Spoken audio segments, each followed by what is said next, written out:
Welcome to Daily Wisdom, Walking the Path with the Buddha, a podcast shared by David Roylance. This podcast is dedicated to guiding you to completely eliminate the discontent mind and the suffering it causes by attaining enlightenment. Learn and practice the teachings of Gautama Buddha that will guide you to fully attain a peaceful, calm, serene, and content mind with joy. To support this podcast, visit patreon.com/support Buddha or visit buddhadailywisdom.com, where you will discover a full range of courses, retreats, and online learning resources to assist you on the path to enlightenment.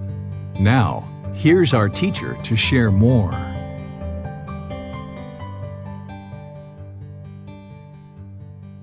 Sawadee Kap. Hello and welcome to Daily Wisdom, Walking the Path with the Buddha. Today is our group learning program, and I'm going to be sharing with you loving kindness meditation. I'm going to be teaching you what loving kindness meditation is and how to do it. And then by the end of our class today, we'll actually be doing a loving kindness meditation session together. So I'd like to welcome all of you, whether you're joining for the first time or you're joining regularly, or maybe you're watching this on the replay, welcome. This particular class is the first part of a 4-part series where you're going to be learning and building up your loving kindness meditation. This is going to help you to eliminate anger, hatred, ill will, and all those lesser versions like frustration, irritation, annoyance. By the time you get to enlightenment, where your mind's peaceful, calm, serene, and content with joy, you don't even have the slightest dislike for another person. But that's very challenging to experience when there's pollution of the mind. When the mind is having craving, anger, and what we refer to as ignorance or the unknowing of true reality, the mind doesn't have the ability to have loving kindness for all beings. So this meditation is going to transform your mind, essentially rewire your mind to be able to then be loving and kind to all beings around you. So I'm going to start by sharing some teachings with you that are related to learning loving kindness meditation and helping you to understand all the different types of meditations that the Buddha taught, because he taught 4 different types of meditations, and ultimately you're going to need to learn 2 of these meditations. The other 2 are there for specialized situations, and you may need those at different times, but the first 2 you're going to absolutely need. So that's why I started the group learning program with a 4-part series on breathing mindfulness meditation to get us started, and then now we're starting this 4-part series on loving kindness meditation. What breathing mindfulness meditation is for is to eliminate the craving, desire, attachment. This is the longing and the yearning. This is what's actually causing the mind to experience discontentedness. So breathing mindfulness meditation is there to help you eliminate that unwholesome quality of the mind. And then you're cultivating the wholesome qualities of mindfulness and concentration, where you're gaining awareness of the mind and the ability to practice singleness of mind or have focus, clarity, and concentration. This is important for you to build up about 4 to 6 weeks of breathing mindfulness meditation, and then you start bringing in loving kindness meditation to be able to address the other issue that's in the mind, which is anger, hatred, and ill will. This is part of what we refer to as the 3 poisons or the 3 unwholesome roots. So breathing mindfulness meditation is addressing one of those. Loving kindness meditation is addressing the anger, hatred, ill will, and all those lesser versions. So as you're doing this meditation, it'll essentially help you to uproot this unwholesome quality out of the mind. And it's helping you to develop the wholesome quality of loving kindness for all beings. What loving kindness is loving kindness is a genuine interest in seeing all beings be well. This is active goodwill, and you need to practice this without judgment. Sometimes what you might have been taught is don't respect others until they respect you, or don't be polite to others until they're polite with you first. Well, if everybody was practicing this, nobody would be respecting anybody, because everybody would be holding back and waiting for others to respect each other before they would respect you. So as an enlightened being, you need to break through that and be able to see how unwise that is, and not to conform to what other people are doing around you. But instead, you need to rise above this and realize that in order for you to experience love and kindness in your life, you're going to need to practice loving kindness. So by you putting out loving kindness, this is what will come back to you. By you putting out respect, this is what will come back to you. By you being polite to others, this is what will come back to you. But if you're holding back with your judgment and trying to determine whether someone deserves your loving kindness or not, and you're only going to practice loving kindness when they practice loving kindness with you, then your practice isn't liberated from attachment. That means your mind is still craving, you're still expecting other people to do something, and you're not going to do that thing until somebody else does it first. So as an enlightened being, you need to rise above that conformity and that lack of wisdom and realize that you need to cultivate this loving kindness in your mind and then practice it whether other people are practicing loving kindness or not. An enlightened being doesn't base their practice on what other people are choosing to do.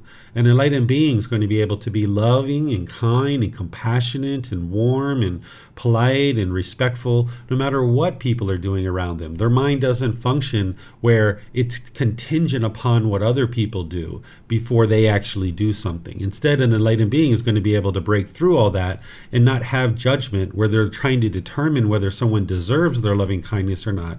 But instead, they're just going to be loving and kind with everybody, because an enlightened being would understand whatever they put out is going to come back to you. And it's much better when you have loving kindness coming back to you. But right now, depending on what you've been doing in your life, if you've been angry or bitter or harsh or hostile or aggressive, you might notice that that's what's coming back to you in some of your relationships. So for you to transform your relationships and build more harmony in your relationships, you're going to need to transform your mind to be more loving and kind, getting rid of the anger, hatred, and ill will and all those lesser versions. And then as you're practicing loving kindness more and more over time, this is what will come back to you. But you need to be able to practice loving kindness without the expectation that other people will be loving and kind with you. That's not what you're interested in either, because that's still an expectation. That's still a craving, a desire, an attachment. But instead, by you being loving and kind, then you'll experience loving kindness coming back to you.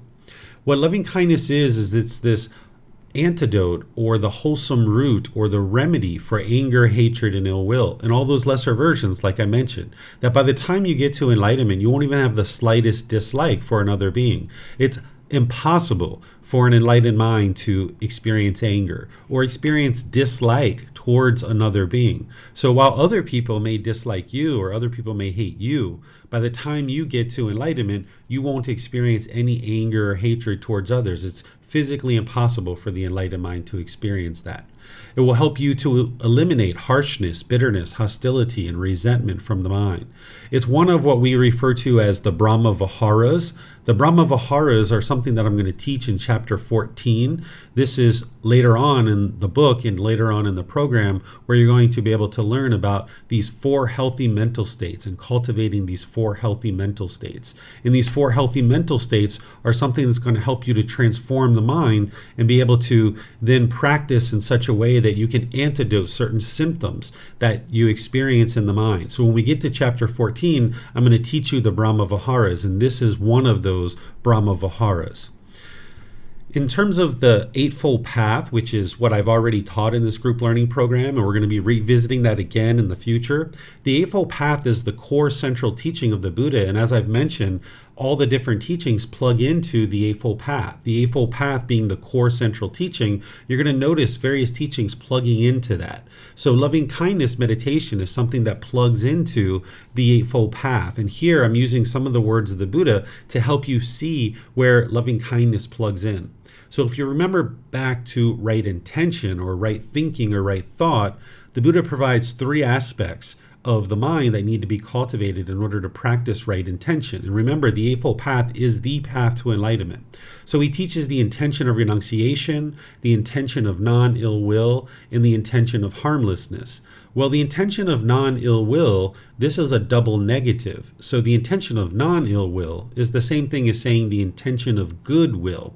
So if you're practicing the intention of goodwill, that's loving kindness. And what the intention is the intention is the thinking or the thought. You need to have this active goodwill towards all beings, because that's what you're building the rest of your practice on. Because if you continue to have hatred or anger or ill will towards others, then you're going to do harmful things to others, and now this harm is going to come back to you. So if you're interested in transforming your mind and transforming your life, you're going to need to have the intention of goodwill or the intention of loving kindness.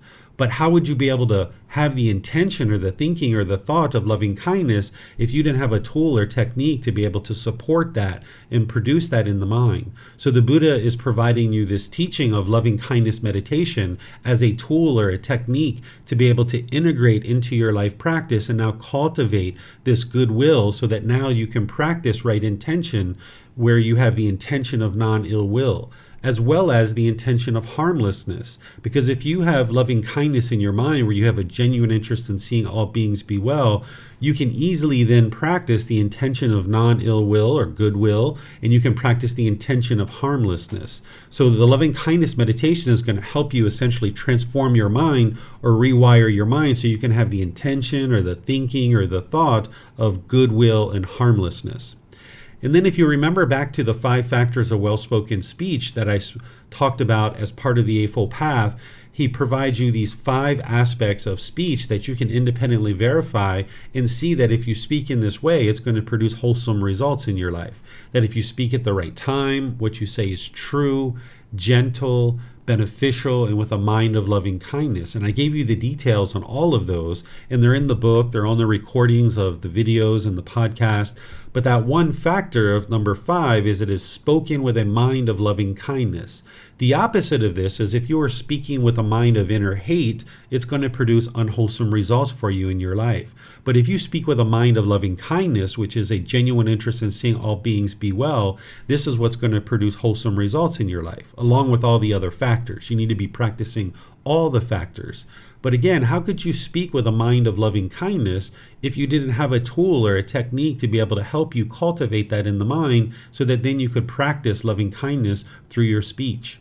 And then, even though I only have right intention and right speech here, you could even look at things like right action. Even right action, where he teaches to eliminate killing and stealing and sexual misconduct. There needs to be a certain amount of hatred and anger and ill will towards others in order to kill, to steal, or have sexual misconduct. So this loving kindness meditation is going to help you with your right action.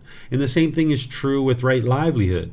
The Buddha teaches you to eliminate weapons, living beings, meat, substances that cause heedlessness, and poisons from any kind of occupation that you might practice, because those are causing harm to others, and then that harm will come back to you. So practicing loving kindness meditation will help you to be able to develop right intention, right speech, right action, and right livelihood. And now, having practiced this wise teachings, you will see through the natural law of karma that you will experience wholesome results. Whereas if you're causing harm through your intentions, your speech, your action, or your livelihood, then you're going to experience unwholesome results coming back to you because of the natural law of karma. Here's another teaching from the Buddha, where prior to this, he's talking to his students and he's explaining to them that it would be wise to speak with the 5 factors of well-spoken speech, speaking at the right time, what you say is true, gentle, beneficial, and with a mind of loving kindness. But then he's also reminding them prior to this teaching that other people are going to speak to you in an untimely way. They're going to speak to you falsehoods. They're going to speak to you in harsh ways. They're going to speak to you in unbeneficial ways. And they're going to speak to you in a way that has inner hate. And he says, okay, when they speak to you in this way, even though you're learning the 5 factors of well-spoken speech and you're working to practice those, when other people are practicing the opposite of that, this is what the Buddha says. He says, herein, monks, you should train yourselves thus. Our minds will remain unaffected, and we shall utter no evil words. We shall reside compassionate for their welfare, with a mind of loving kindness, without inner hate. We shall reside enveloping that person with a mind filled with loving kindness. And starting with him, we shall reside enveloping the all-encompassing world with a mind filled with loving kindness, abundant, joyful, immeasurable, without hostility and without ill will. That is how you should train, monks. So here he's saying that when other people are speaking to you in an untimely way, falsehoods, harshly, unbeneficially, and with a mind of inner hate, your mind should remain unaffected and utter no evil words towards them, but instead reside with compassion, which is concern for their misfortune, and reside with a mind with loving kindness, without inner hate. But again, how would you be able to ever reside with loving kindness towards others when they are being bitter and harsh and hostile with you if you haven't cultivated the mind with loving kindness? So the loving kindness meditation is to build up the loving kindness in the mind so it's permeating in the mind. It's almost like filling up your gas tank. And then you go out into the world, and now this loving kindness is permeating through your intentions, your speech, and your actions. Here's some more teachings from the Buddha around loving kindness meditation. First one, he's talking to his son, Rahula. Sometimes people think that the Buddha left his family and then he never came back, but this isn't actually true. He went off for 6 years, he trained his mind, he completely transformed his mind, he discovered the teachings that it took in order to lead to enlightenment and get to this enlightened mental state. But then he started teaching people in the local community, and his son, his wife, his stepmother, since his mother died when he was 7 days old, his stepmother ordains with him, his brother-in-laws and cousins, and all these different people started ordaining with him. So here he's talking to his son, Rahula. He's saying, develop meditation on loving kindness. For when you develop meditation on loving kindness, any ill will be abandoned. So this is the way a Buddha speaks. They speak very clear, very concise, very precise. You don't have to interpret their words. You don't have to figure out what it is that they're saying. They're just going to give it to you straight, because he's explaining to you what did he do in order to transform his mind. Because at one time in his life, he experienced anger. He experienced frustration and annoyment and dislike towards others, because every being that's ever been born has been unenlightened. So beings experience this. But by the time he got to enlightenment, he had eradicated all the anger, hatred, and ill will out of his mind and all those lesser versions. So he's explaining to his son and his other students how he actually accomplished this. He accomplished this through loving kindness meditation. And here you can see that he's teaching his son, like, hey, you should do loving kindness meditation, because this is what's going to eliminate your anger, hatred, and ill will. Then here, this next one, he just says, loving kindness should be developed to abandon ill will. Again, very clear, very concise, and very precise. So not only do you need to develop loving kindness meditation, but you're going to need to go out in the world and practice loving kindness in your relationships through your intention, speech, and actions. If you were only meditating and that was it, then you're not going to have a full transformation of the mind. So yes, you need to meditate, and that's what is the catalyst that catapults you towards cultivating and permeating your mind with loving kindness. But then you're going to need to go out in the world and practice loving kindness through your intention, speech, and actions, using the Eightfold Path as a guide. And here the Buddha is explaining that loving kindness should be developed in the mind to abandon ill will. And this is practicing through your intention, speech, and actions, as you saw in the Eightfold Path. Then here's another teaching from the Buddha, where prior to this, he was talking to his students. And let me give you a little bit of background so that you'll understand what he's sharing here, that during the lifetime of a Buddha isn't the only one who's teaching. There's other people that are teaching too. So when the Buddha was teaching, he was teaching his teachings and helping people understand what it took for him to get to enlightenment. But there were other teachers in the community who were teaching also. And those people were claiming that it was their teachings that led to enlightenment. But he knew it was his teachings, so he just kept sharing his teachings. And now, 2,500 years later, we still understand the Buddha's teachings because they actually work, and that's why they're still around. But all those other teachers that were teaching during his lifetime that were claiming that they had attained enlightenment, we don't know anything about their teachings very much, because those teachings didn't work to get to enlightenment, so they've fallen by the wayside. But those other teachers, they would have various students that were learning from them, and the Buddha would have various students learning from him. And then these students would oftentimes get together. So the various students from the various teachers would get together and talk, because they would go out into the community and they would collect up food so that they could eat as donations. And now they would get together like in a park, and they would sit down and they would be eating. And then the various students would be talking about what it is that their teacher taught taught them. Even today, this kind of thing goes on, where maybe my students would get together with other students from another teacher, and they would be kind of comparing notes and talking and discussing.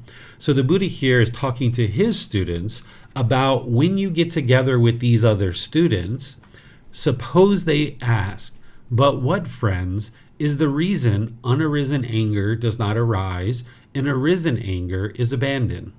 You should answer, "The liberation of the mind by loving kindness. For one who attends carefully to the liberation of the mind by loving kindness, unarisen anger does not arise, and arisen anger is abandoned.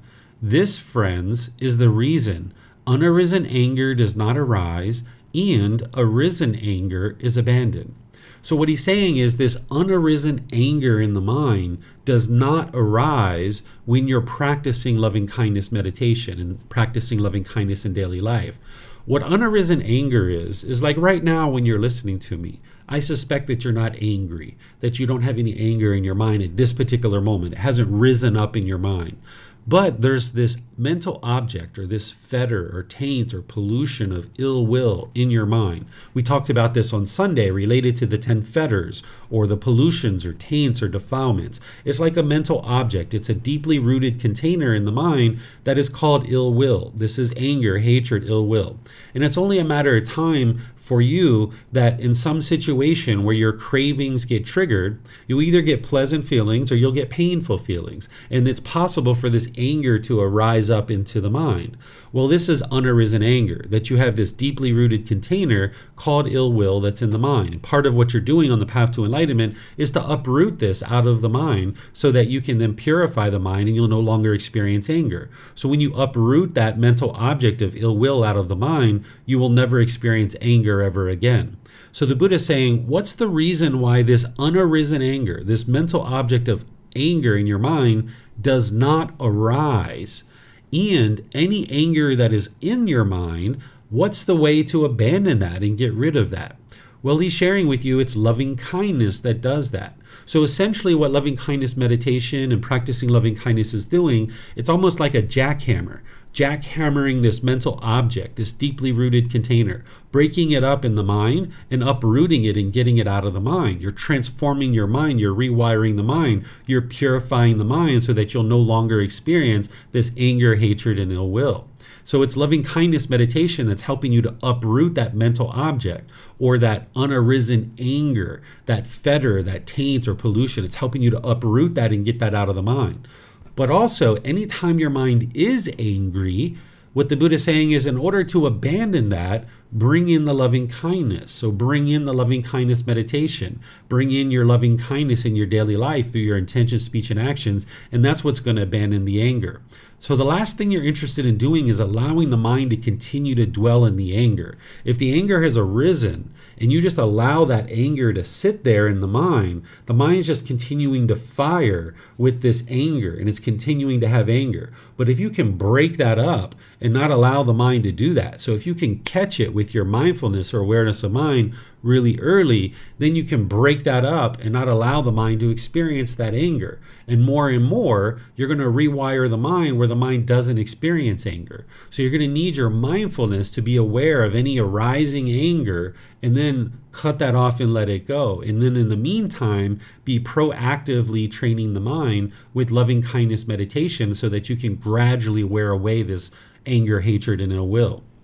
The Buddha provides an analogy to help you understand what you're doing with all these fetters and when you're wearing them away. And it applies here with anger, hatred, and ill will too. That he talks about this story about a person who's digging with a digging tool, and there's this wooden handle. And as you're digging with this wooden handle, each day you're wearing away wood off of the handle. And you don't know how much wood you're wearing away from the handle of this digging tool. But when this handle is completely exhausted and you need to replace the handle, you're going to know that. You're not going to know each day how much wood you're wearing away, but when it's completely exhausted and it's time to replace it, you're going to know that. Well, the same thing is true when you're practicing loving kindness meditation and you're practicing loving kindness in your day-to-day life. You're wearing away your anger, hatred, and ill will every single day. You're not going to know how much anger, hatred, and ill will you're wearing away each individual day. But when it's completely gone from your mind, you're going to know that because it'll be 6 months, 1 year, 2 years, 3 years. You haven't been angry or irritated or annoyed or frustrated with anybody at all. And you'll know that it's been completely worn away. But each day, you're not going to know how much of this you're wearing away. And that's where you need to have the confidence in the teachings of the Buddha, in your own ability to attain enlightenment. You need to eliminate any doubt and realize that each day you're gradually wearing this away. But you're not going to know how much. So you're going to need to be dedicated, determined, and diligent in your practice that you're gradually meditating each individual day. What you're going to hear me share, or what you may have heard me share already when we talked about breathing mindfulness meditation, is that I recommend that you practice 2 to 3 meditation sessions per day, and you gradually build up to that. And 30 minutes or more per session, that's what you gradually build up to. Again, it takes 6 months, a year, even 2 years for people to build up to that. Well, if you're building up to 2 or 3 meditation sessions per day, you would like at least one of them to be loving kindness meditation. And oftentimes the morning session is really good to be loving kindness meditation, because then you go out into the world with loving kindness permeating in your mind. And now when you're interacting with other beings, you'll be able to be more loving and kind. It doesn't mean that you can't do loving kindness at night. You surely can. But oftentimes it's really nice to do it in the morning, because now when you go out in your day, you can be loving and kind. Well, your loving kindness meditation is going to be dynamic. It's going to be fluid. It's going to be flexible. When you hear me explain what loving kindness meditation is here in a moment, you'll see that you're going to be able to customize your loving kindness meditation. So as you're doing loving kindness meditation, not only do you customize the meditation itself, but you can customize when it is that you do loving kindness meditation. I suggest you do it in the morning. This is really wise. But again, you could do it midday or evening as well. And I also suggest that you do at least 1 session per day of loving kindness meditation. But that doesn't mean you can't do more than 1 meditation of loving kindness per day.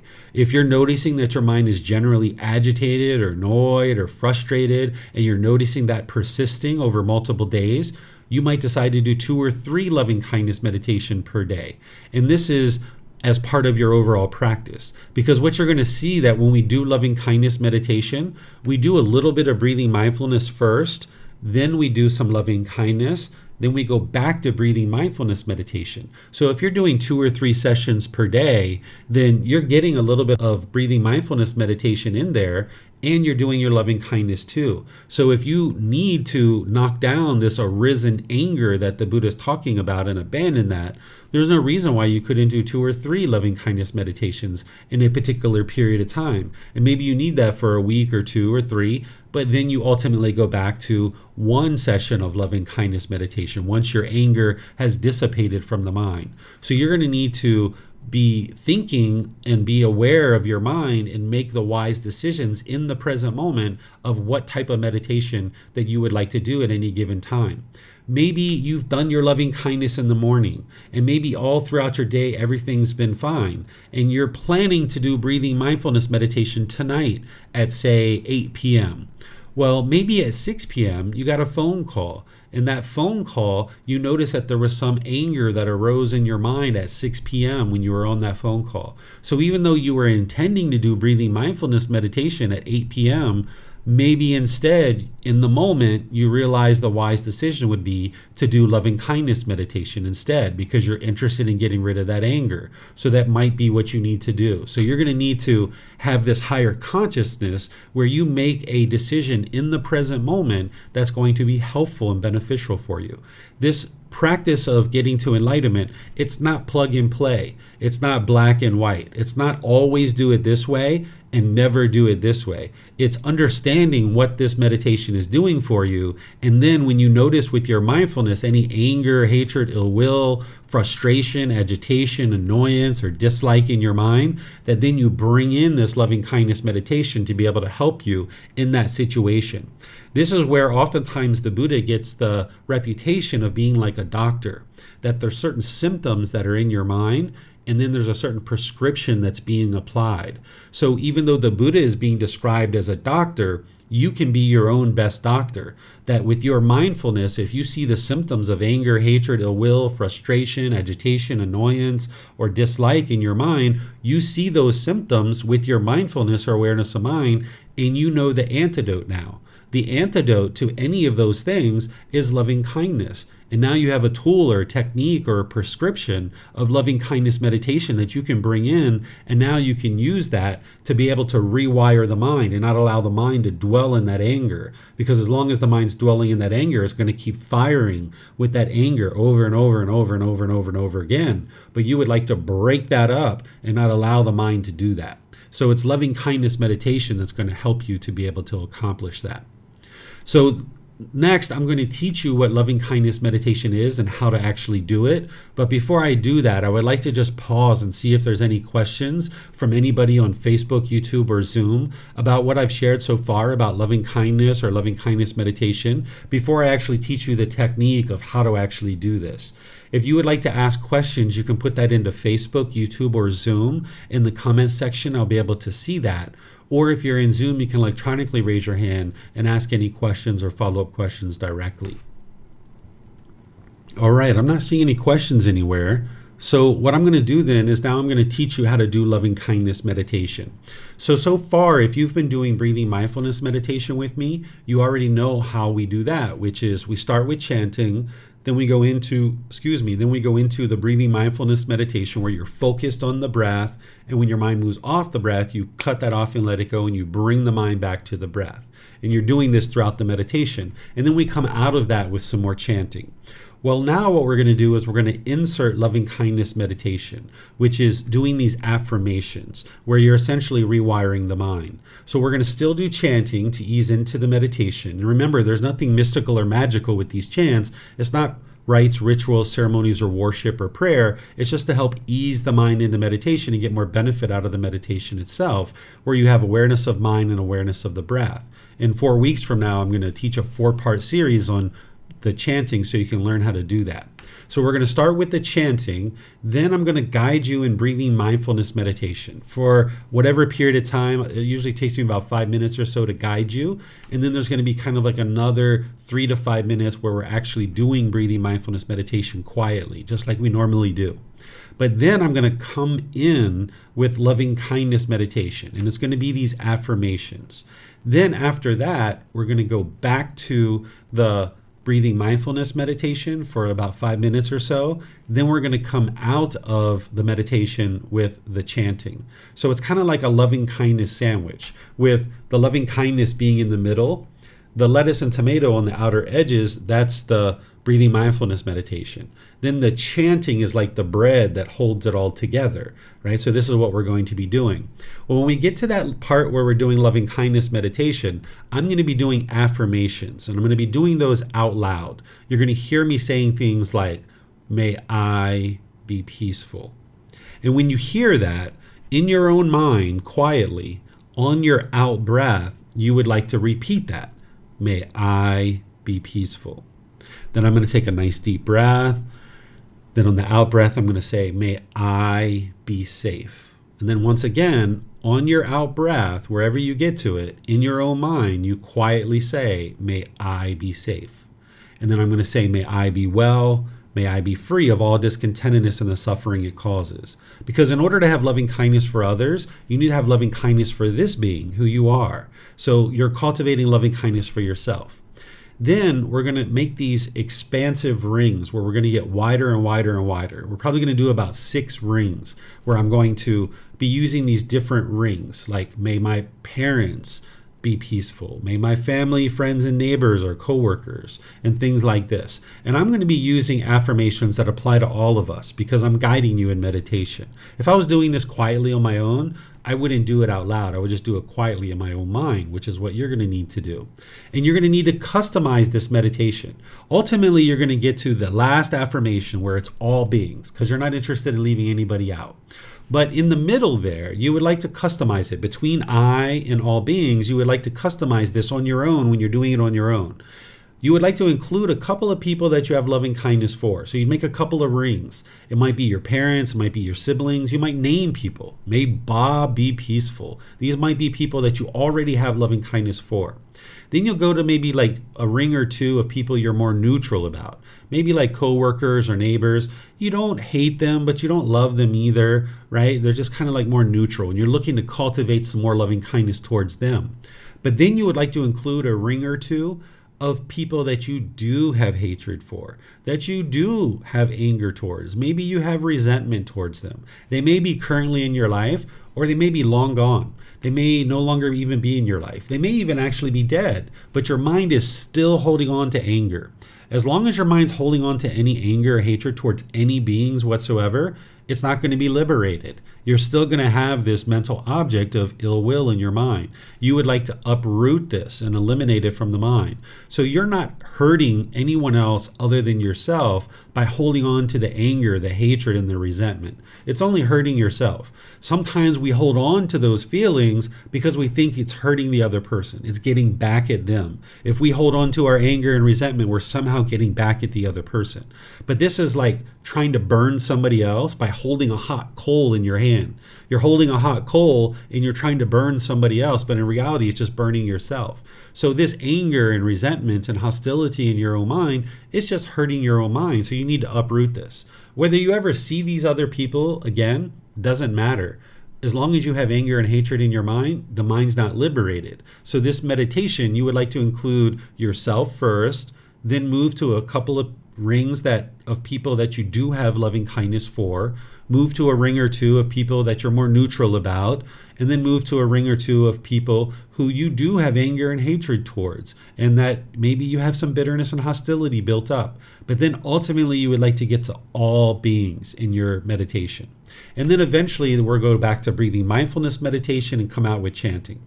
As I mentioned, what you're essentially doing here is you're rewiring the mind. Where right now in the unenlightened state, when somebody does something you disagree with, if you have craving, desire, attachment in your mind, they do something you disagree with, you might notice anger, hatred, and ill will arising in your mind. And the mind goes down this well-worn path of anger, hatred, and ill will. It's like you've got the bushes pushed back, the grass is worn out. The mind keeps going down this path of anger, hatred, and ill will. And you know where this path leads, that it leads to broken relationships and difficulties and arguments. And now what you're choosing to do is no longer go down that path. I'm not interested in going down that path anymore. Your mind will still go down there because that's the path that it knows and it's well worn. But now what you're doing is you're forging a new path. You're getting out your machete and you're cutting through the bushes of this new path, and you're making your way through this new path. And it's going to be a challenge. It's going to be a struggle because maybe you've built a wall between you and these other people, and you'd like to get out your machete and break through these bushes. And now you're forging this new path. And as you do, it will be challenging, and sometimes you won't even feel the loving kindness. And that's the whole reason why you're doing it, is because the mind doesn't actually feel it. It doesn't actually have that mental quality of loving kindness. But as you go down this new path and you forge this new path with your machete more and more, this old path will get overgrown. And as this old path gets overgrown, the mind doesn't even look down that path anymore. It can't go down that path of anger because you've created this new path. So now when somebody does something that you disagree with, without craving in your mind, you won't get angry. You'll just go down this path of loving kindness because you understand that it's not possible for you to agree with every single person in the world. You can love the person while disagreeing with their choices and decisions. You might disagree with someone's intention, speech, and actions, but that doesn't mean you can't love them, because love is a genuine interest in seeing all beings be well. Love isn't, I will agree with everything you do. Sometimes that's what people think love is that I will agree with everything you do, so therefore I will love you. But that's not actual love. What you can get to is you can get to the point where you see the person and the choices and decisions they make as two separate things. And you can disagree with someone's choices and decisions while still loving the person. And loving the person means that you have a genuine interest in seeing them be well. So even somebody who murders another person or someone who rapes another person, I can still love that person. I can disagree with the choices that they make, and those are unwise choices, and they're going to experience the results of those decisions. But I can still love them as a person because I have a genuine interest in seeing them be well. This person who's murdered or raped, sure, they may need to go to jail, they may need to get some rehab, they might need to get some help, get some transformational training in their life. Sure, they might need to do all that stuff if that's what they choose to do. But I can love that person where I have a genuine interest in seeing them be well while still disagreeing with the choices and decisions that they make, because I'm not going to agree with everybody's choices and decisions. There's 8 billion people in the world. And if your love is contingent upon you can only love somebody if you agree with what they do, then that means you can only love one person in the world, because there's only one person that you're ever going to agree with 100% of the time, and that's yourself. But if you can get to the point where you see the person and the decisions that they make as separate, then you can disagree with their choices and decisions while still loving the person. So this loving kindness meditation will help you to be able to cultivate and permeate loving kindness in your mind and bring it up to the forefront of your mind so that now you can go out into the world and be more loving and kind. But as you're first doing this, you're not going to feel it potentially, particularly with people who you've been holding on to this anger and hatred for a really long time. But slowly but surely, you gradually wear this away. Just like that wooden handle on the tool, you gradually wear away this anger, hatred, and ill will, and ultimately more and more loving kindness will come through. And eventually you'll get to the point where you won't be angered or hateful or vindictive in any of your relationships whatsoever. But it just takes gradual training, gradual practice, and gradual progress, both in meditation and outside of meditation as well. So I'm going to do loving kindness meditation with you, but before we do, I would like to just pause again to see if there's any questions that you guys have. Remember, you can put that into Facebook, YouTube, or Zoom, or you can raise your hand in Zoom and ask any questions that you like. So let me know if you guys have any questions. Okay, so it looks like we have some questions coming in here on Zoom.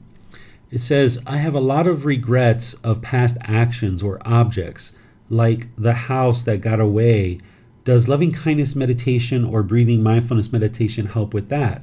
My mind wrongly believes that getting the perfect house, or if only I didn't say or act a certain way, that I wouldn't have conflicts, etc. Okay, let me answer that first before I go into the rest of your question here. What's happening there is that there's craving, desire, attachment in the mind. This is the mental longing and strong eagerness, the mind wanting things to be a certain way. If I just get that house, everything will be perfect in my life, right? This is the mind thinking something external is going to provide lasting satisfaction.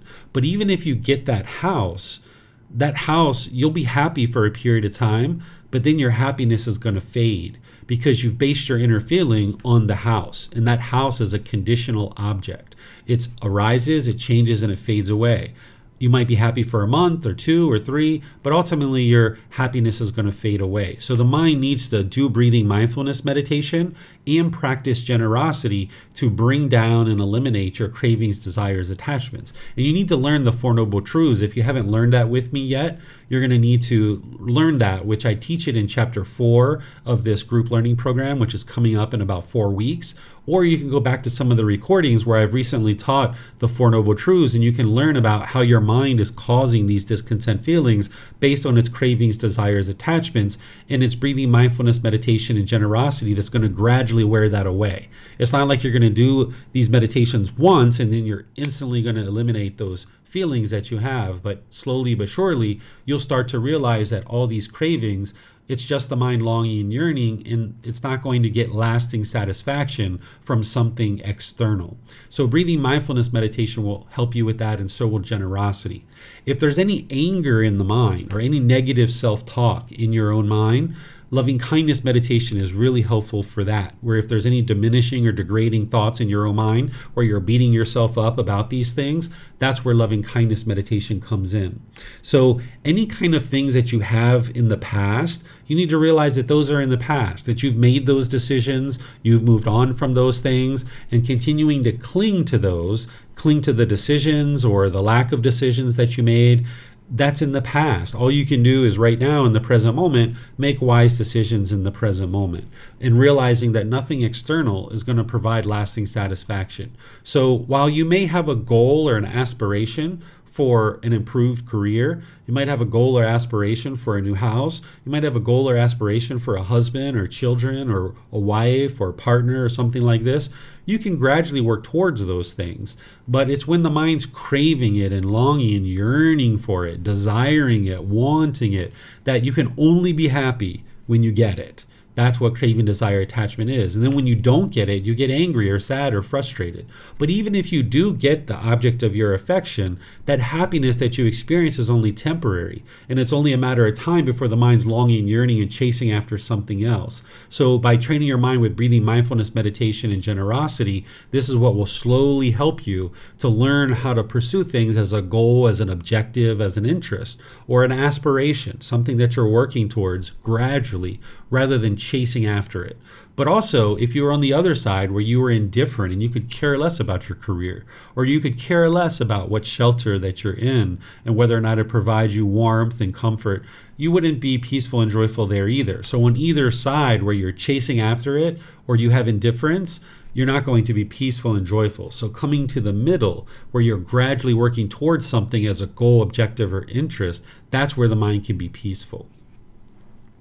Here's some more from the same person. Also, my in-laws do a lot of rituals. I don't believe in every 2 weeks and want me to participate. Since I don't believe in it, I feel forced and resentful whenever they ask me to pray, or now whenever I hear them call or even text.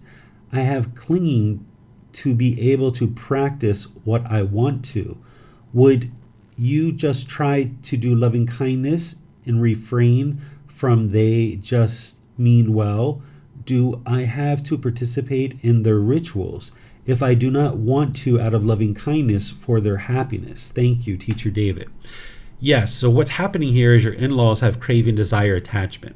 What they're choosing to do, they think that everybody should do that, and they want everybody in the world to do that. And yes, in their mind, they think they're doing the wise thing, because in their mind, they believe that if you don't do this, something bad's going to happen to you. But they don't understand that they're having craving, desire, attachment.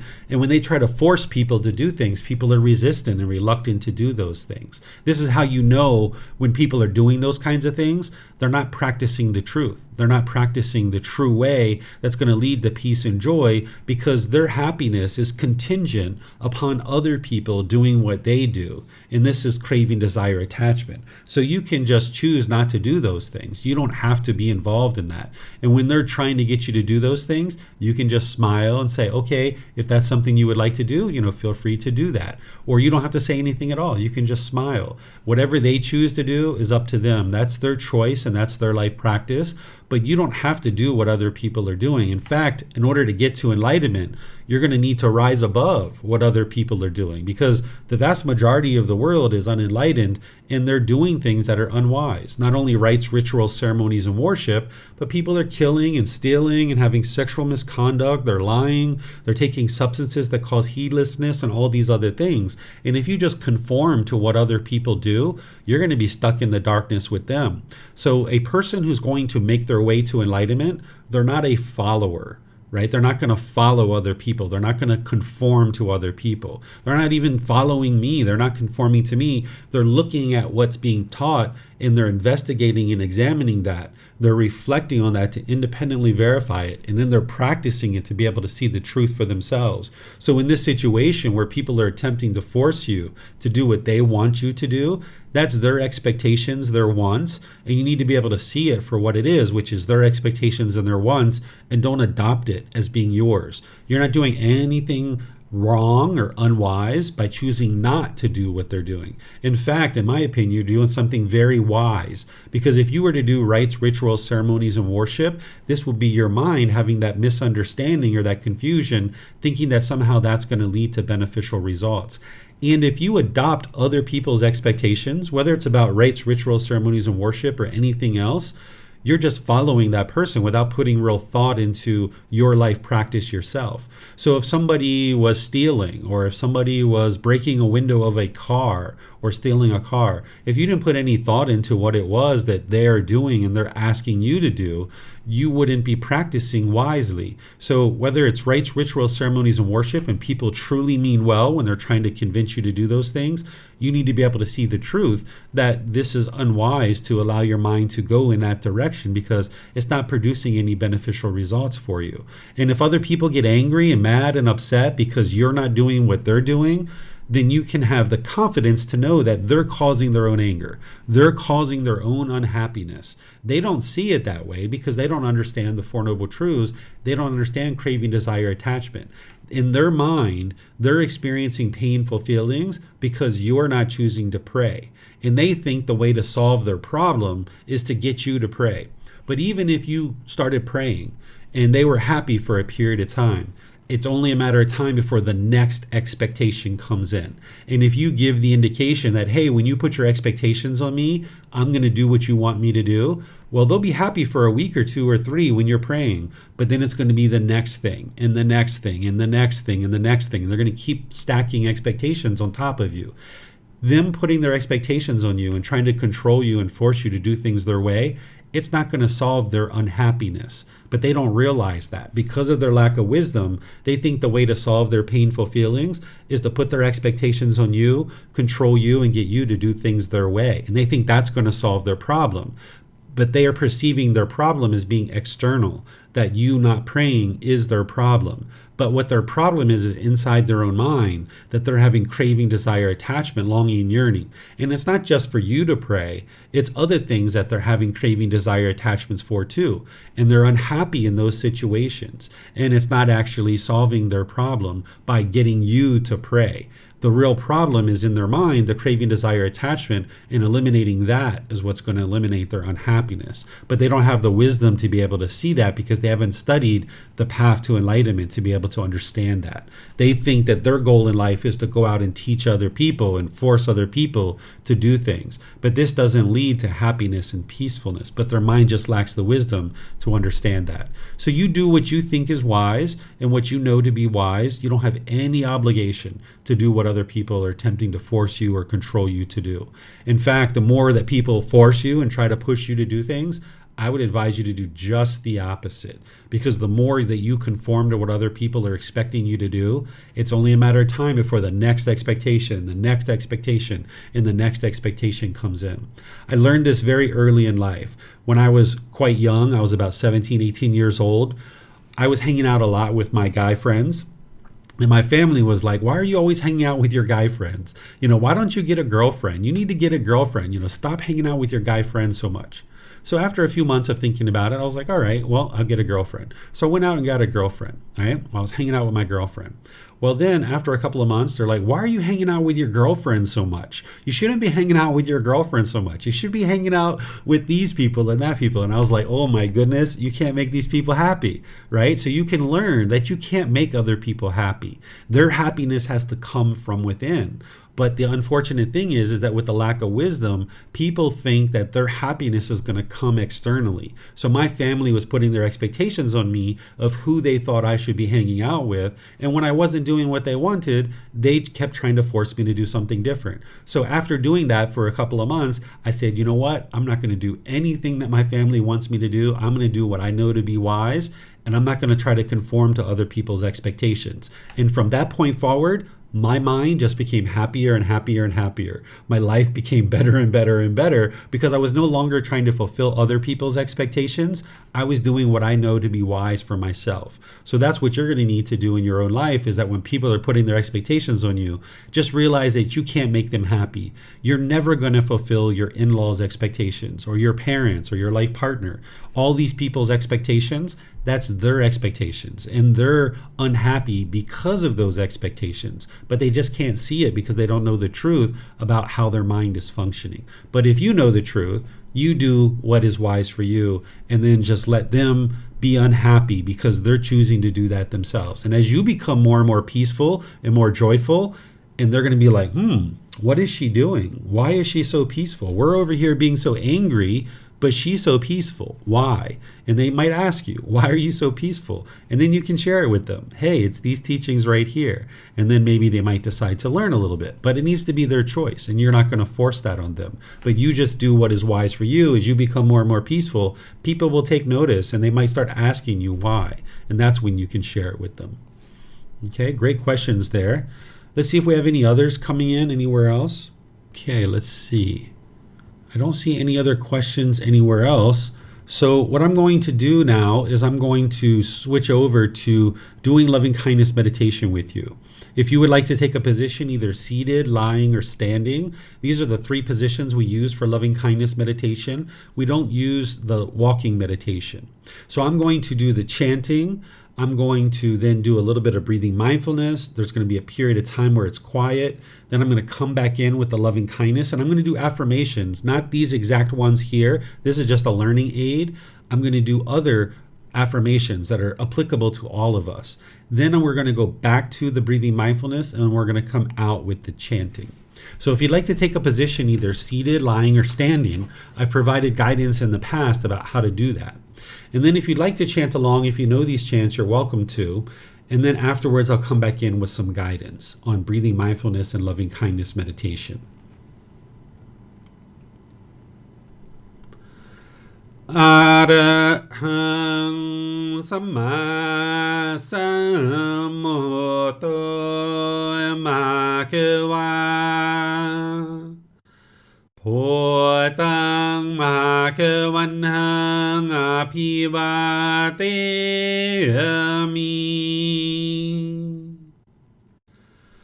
Savakhato Bhagavata Dhammo Dhammang Namasami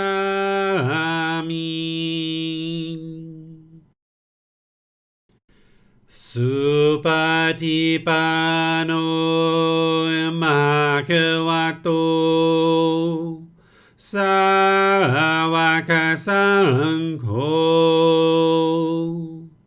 Saṅghang Namami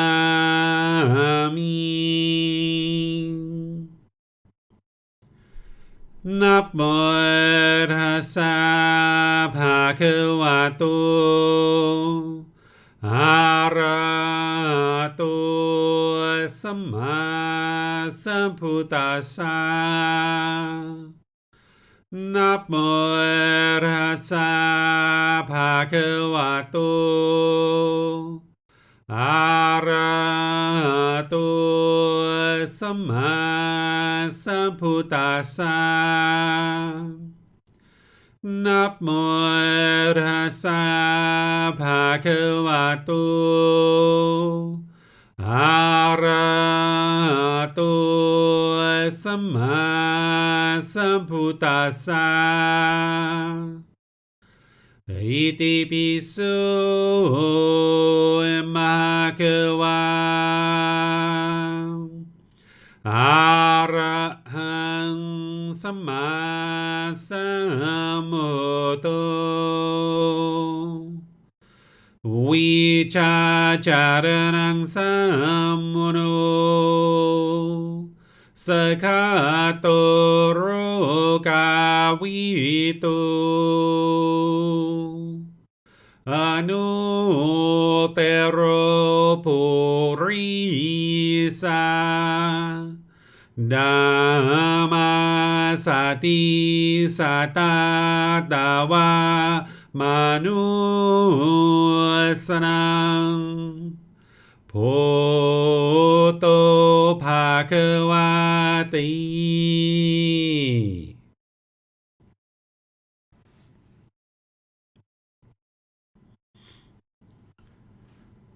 Okay, with the lower body and hands and arms comfortable, and the upper body erect, just close the eyes and start breathing in through the nose and out through the nose. Here you're just looking to establish the breath, a nice, natural, steady, consistent breath. Not forced or controlled, just a gradual inhale through the nose, experiencing the full breath. And then when you're ready, exhale out through the nose. Breathing in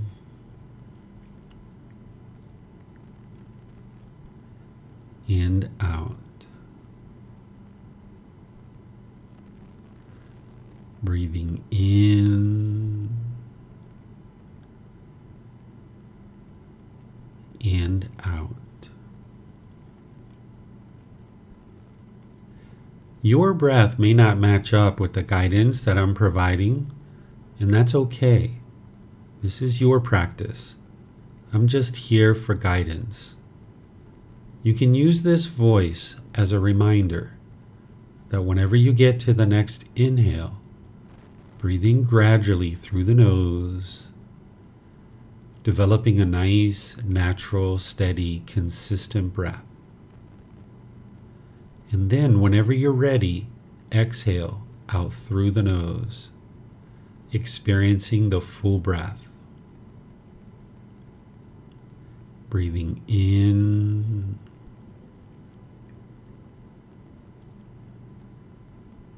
and out. Breathing in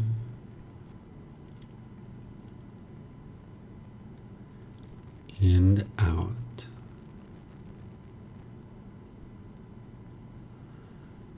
With the breath well established, start fixating the mind on the breath, either the sound of the breath coming into the nose or the sensation of air moving over the skin into the nose.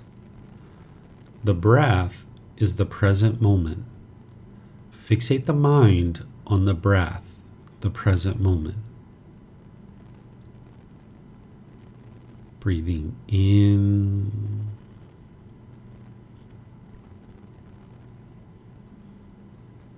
and out.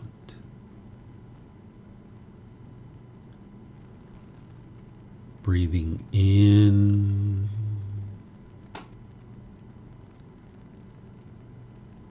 and out. With the breath well established, start fixating the mind on the breath, either the sound of the breath coming into the nose or the sensation of air moving over the skin into the nose. The breath is the present moment. Fixate the mind on the breath, the present moment. No need to observe the thought, label it, judge it, analyze it, or even try to figure out where it's coming from. Whenever you notice that the mind is moved off the breath, cut that off, let it go, and come back to the breath, the present moment. Breathing in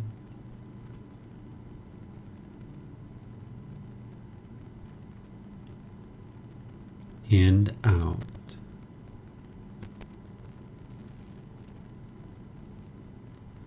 Breathing in and out.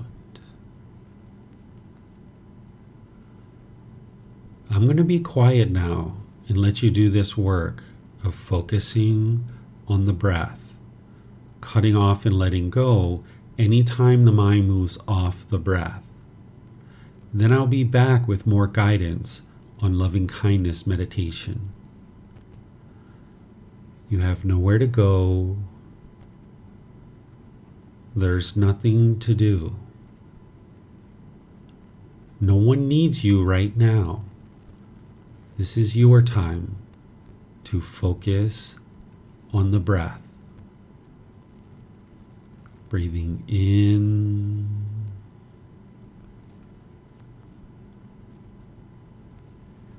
and out.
Continuing to breathe in through the nose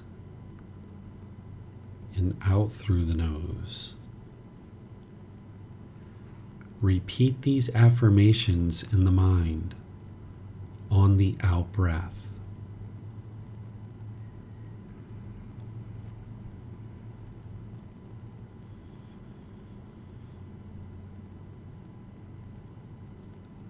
May I be peaceful.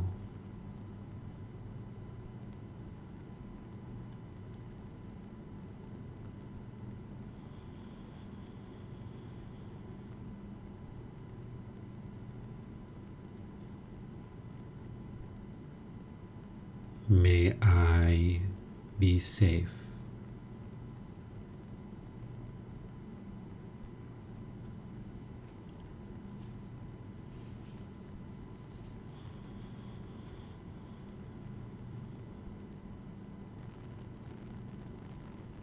May I be well.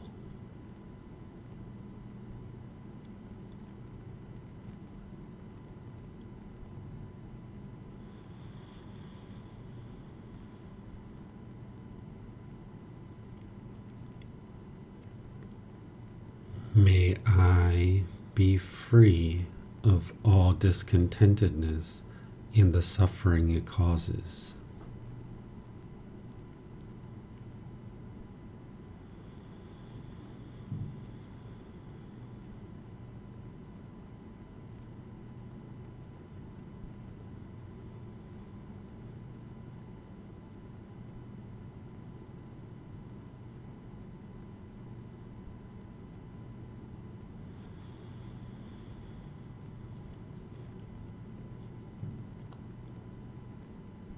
May Mom and Dad be peaceful.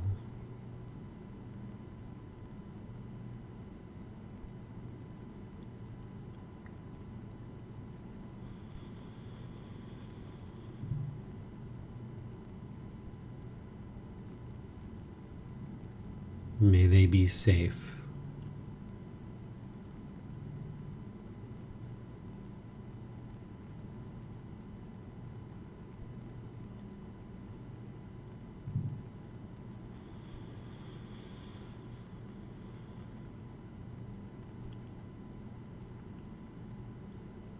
May they be well.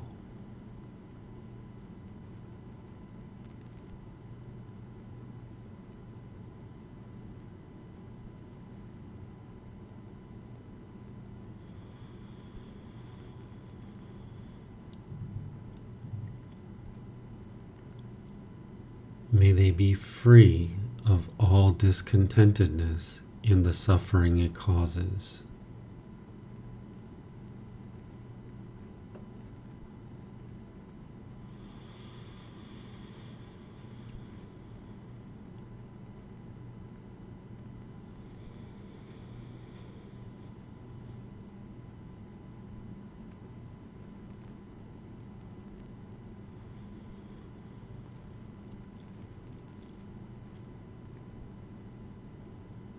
May my family and friends be peaceful.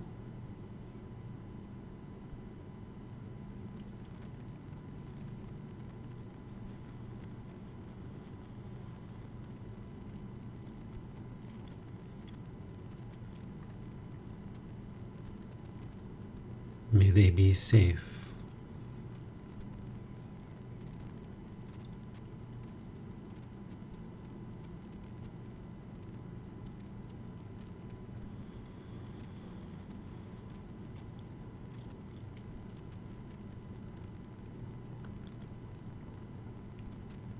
May they be well.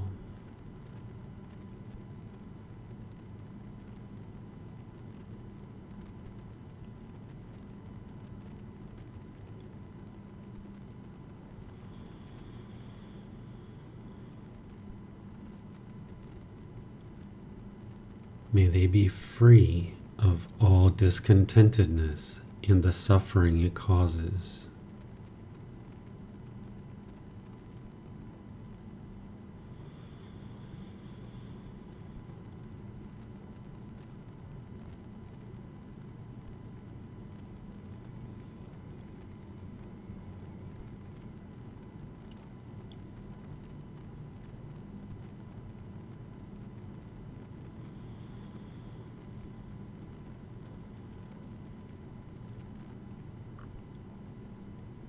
May all those who have harmed me be peaceful.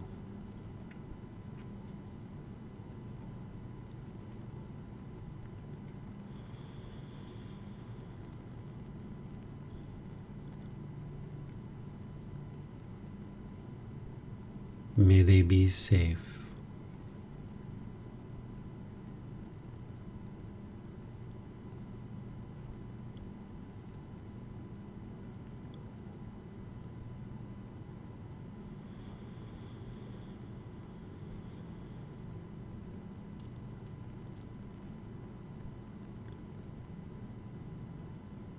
May they be well.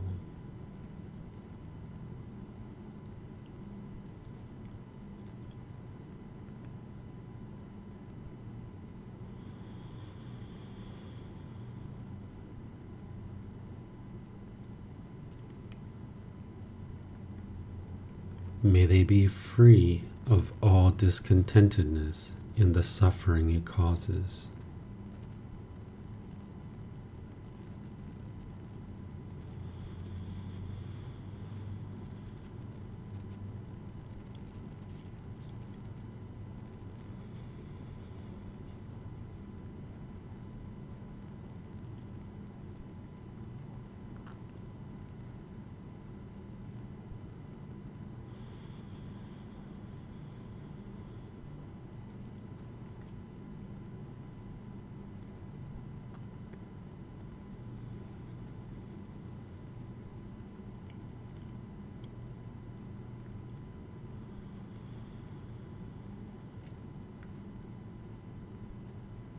May all those who I have harmed be peaceful.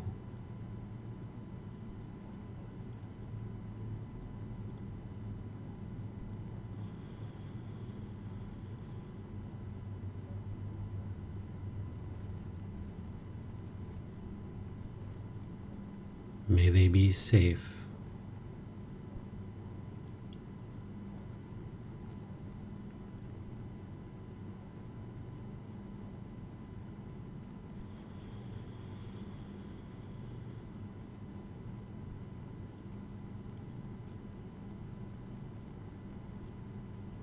May they be well.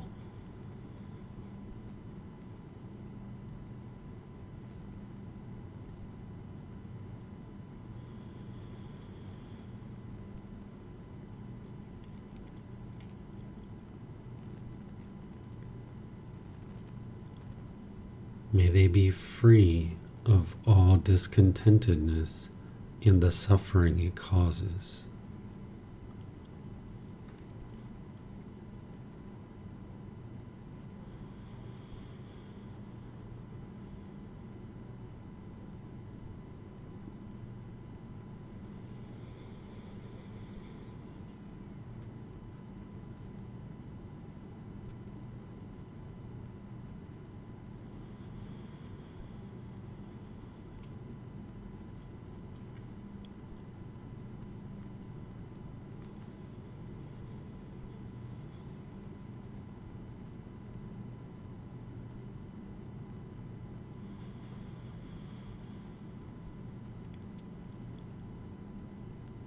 May all beings be peaceful.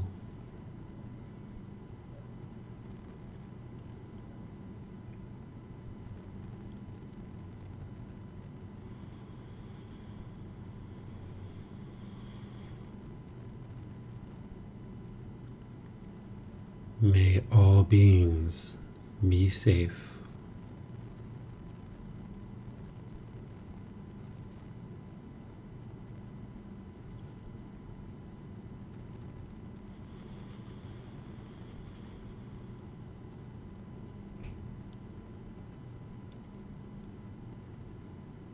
May all beings be well.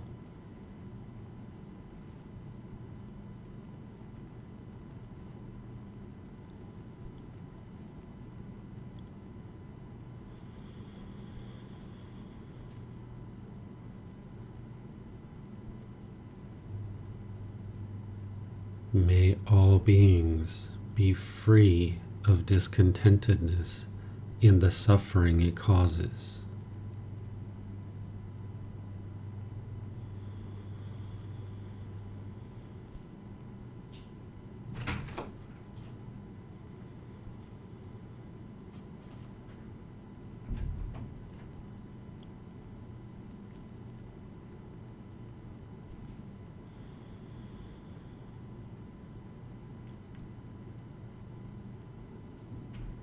Now go back to breathing mindfulness meditation, focusing on the breath, cutting off and letting go anytime the mind moves off the breath. Breathing in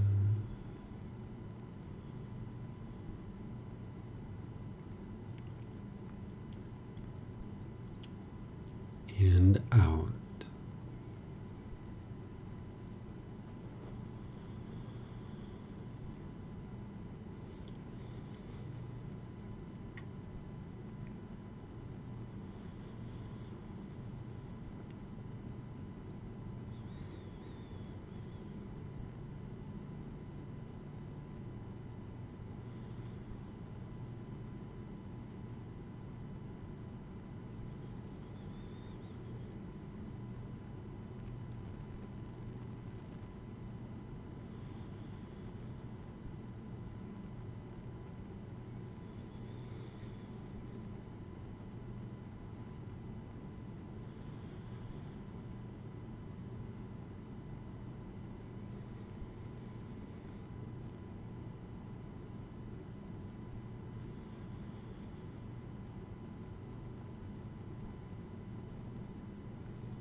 Arahang Samma Sambuddho Bhagava Bhutang Bhagavanang Abhivateyami Savakato Bhagavata Dhammo Dhammang Namasami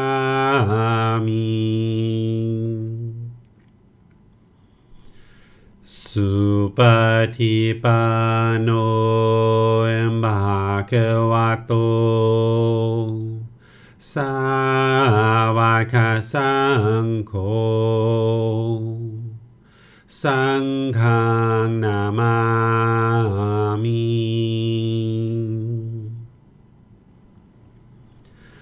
นะโมตัสสะภะคะวะโตอะระหะโตสัมมาสัมพุทธัสสะนะโมตัสสะภะคะวะโตอะระหะโตสัมมาสัมพุทธัสสะนะโมตัสสะภะคะวะโตอะระหะโตสัมมาสัมพุทธัสสะอิติปิโสภะคะวะอะระหังสัมมาสัมพุทโธวิชาจารณังสัมมุโนสคาโตโรกาวิโต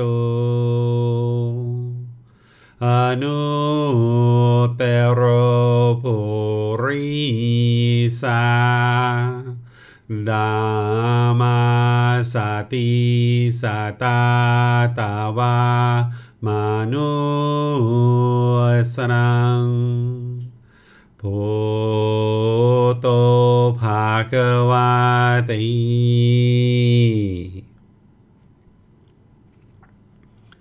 Okay, if you guys would like to slowly make your way out of meditation, what I will share with you guys here at the end before I open up to any final questions that you guys might have is that it's important to keep in mind that with loving kindness meditation, you are not meditating in order to change other people. This isn't a prayer or anything like that where you're trying to change somebody else through something that you're doing. It's actually not possible for you to fix somebody else through your meditation. Anytime you're meditating, it's to eliminate your unwholesome qualities of mind and cultivate your wholesome qualities in your mind. You're not actually changing someone else. So sometimes when people hear these affirmations of, may mom and dad be peaceful, they think it's almost like a prayer and then somebody's going to kind of intervene on your behalf. Gautama Buddha, he lived, he's died, he's never coming back to this world ever again. He's not here to intervene on your behalf. That's not what he's doing whatsoever. He shared his teachings of how to get to this enlightened mental state, and now you can learn those and you can experience the enlightened mental state yourself. But the Buddha nor any other being is intervening on your behalf and making your wishes come true. That's not what this is. This isn't a wish that mom and dad will be peaceful. What this is transforming your mind to be more loving and kind and having this genuine interest in seeing mom and dad and your family and friends and people who have harmed you and people that you have harmed and all beings. That's your mind cultivating the loving kindness, the genuine interest in seeing them be well. But understanding all the while them being well is based on their decisions. It's not based on your decisions. It's based on what they choose to do. So you can't make somebody else well. They have to choose to do that for themselves. But you can transform your mind to be more loving and kind so that now when you're around them, you being more loving and kind through your intention, speech, and actions, that's what you'll experience more in the relationship. So when I was growing up, I had a lot of hostility and resentment towards my mom for certain things that happened as I was growing up. And even into my early adulthood, I had a certain amount of resentment and hostility towards my mom. When we got together, it was only a matter of time before fireworks went off because of this hostility that I had. And also on her side too, she was quite angry and hostile towards me as well. So when I started training my mind, I started transforming my mind to be more loving and kind. And I used to do may I be peaceful, safe, well, and free of discontentness. I would do that 2 or 3 times because I had a lot of negative self-talk in the mind, kind of diminishing talk, degrading talk. So I would do rings for myself 1, 2, 3 times. And then I would do mom, 1, 2, 3 times. Then I would go to all beings. Slowly but surely, over about a 6-month period, I got to a point where I was being more loving and kind with my mom, and I started transforming my intention, speech, and actions when I was around her. And this actually transformed our relationship, that by the time she died in 2017, we had a very loving relationship. There was no hostility or bitterness between us whatsoever. But that took me doing the work. All through my life, I always wanted my mom to change. I really wanted her to change. And I thought if she changed, then I would change, right? But that's not the way any of this works. The way that this path works is you've got to change first. You've got to do the work. So her and I, our relationship was like a log jam. There was all this anger and resentment and hostility jamming up our relationship. And I needed to pull out the log of anger. I needed to pull out the log of resentment. And then as I started pulling out all these logs, then the relationship flowed more readily. Oftentimes in the unenlightened state, we really want the other person to change. But what this path is all about is about you doing the work. The Buddha put you as the central focus in his teachings because by you training your mind, that's where you'll experience real results in your life. So his teachings are helping you to understand what's causing these problems, and then he's giving you the tools and techniques of how to fix them. So by me transforming my mind, and then in our relationship, I became more loving and kind. That's what transformed our relationship. And you can experience that same transformation in your life too, in the various relationships that you have. But it's going to take time for you to gradually train your mind and focus on doing that inner work. So in some cases, you might need to put relationships on pause. I needed to do this with my mom several times, where I put our relationship on pause, not telling her, but just within my own mind, I just knew okay, I'm not going to contact my mom. I'm not going to go see her. Sometimes I would do that for upwards of 3 years sometimes, where I wouldn't go see her. And I would be doing this work on my own mind. And then when I would spend time with her, then I could be more loving and kind. So there's certain relationships in your life right now that you're going to need to let go of and move on from, because these relationships are really hostile, they're very bitter, they're really harsh. You're not committed to the relationship, the other person isn't committed, and you're going to need to let those relationships go, and you're going to need to move on. And that's how you're going to clean up your life in those particular situations. But then there's other relationships that you're more committed to, and maybe they're problematic right now, but by you doing some work, then you can get to a point where slowly but surely you can work out these relationships. I did that with my mom. I did that with my sister. I did that with my wife. I was committed to these relationships, and I just needed to do the work on my own mind first. But then there's a third category of relationships, of new people that you haven't even met yet. You don't even know who they are. You don't know their names. But by you training your mind and being more loving and kind, when you make those new relationships, you'll only ever be loving and kind in those relationships. And that's what will come back to you. So these 3 categories of relationships is there's some relationships you're going to need to let go of, and that's your way of cleaning up your relationships. There's others that you're going to need to pause perhaps and do your own work within your own mind.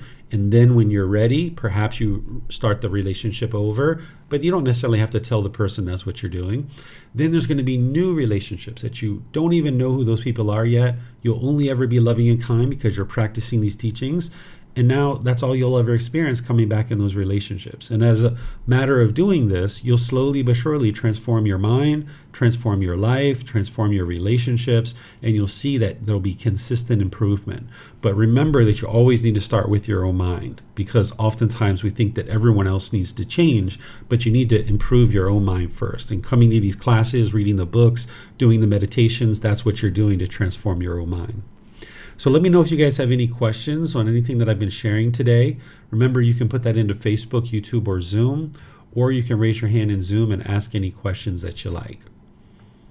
Okay, I'm just seeing a bunch of whys in YouTube and people saying some nice things, and I don't see anything else anywhere else. So what I'm going to do then is end our class here by just thanking all of you guys for joining. Thank you for watching the replay. Thank you for attending live. Thank you for being interested in learning and practicing these teachings, because it's helping you. It's helping those close to you as you're becoming more loving and kind, that you're doing less harmful things. And it's helping all of humanity become a more peaceful and loving place. Next week in Wednesday's class, I'm going to be doing the second part of this 4-part series where I'm going to be helping you to build up your loving kindness meditation practice. And then on Sundays, we're going to be doing loving kindness meditation together now as well. This Sunday, we're going to be in chapter 1 of this book, Developing a Life Practice, The Path That Leads to Enlightenment. If you haven't gotten this book yet, you can download it from our website for free. You can take it and go print that. You can get printed versions on Amazon if you'd like, or you can get them here at the temple in Chiang Mai by just reimbursing us for our printing costs. You're going to need to be able to read this book, so you might read it before class and or after class, because there's some things in the books that it's not in the classes, and there's some things in the classes that aren't in the book. So having a version of this book will really help you to be able to gradually learn and gradually develop your practice. And as you're learning, I suggest you just read like maybe 10, 15, 20 minutes a day. And remember, you're not believing anything that you read. You're learning, you're reflecting, and you're practicing to be able to train your mind and cultivate this wisdom so that you know the truth. So perhaps I'll see you guys in one of these future classes. Have a very lovely and wonderful rest of your day. We'll see you next time. Sawadee Kap. Thank you for listening to this podcast. To provide support for this podcast, visit patreon.com/support Buddha. To access more teachings, visit buddhadailywisdom.com. There, you will discover a full range of courses, retreats, and online resources to assist you on the path to enlightenment.